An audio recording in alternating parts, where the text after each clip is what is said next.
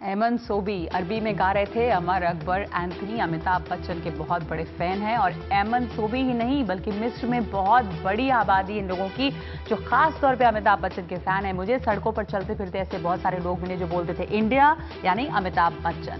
अमिताभ बच्चन के लिए बड़ी खुशखबरी है।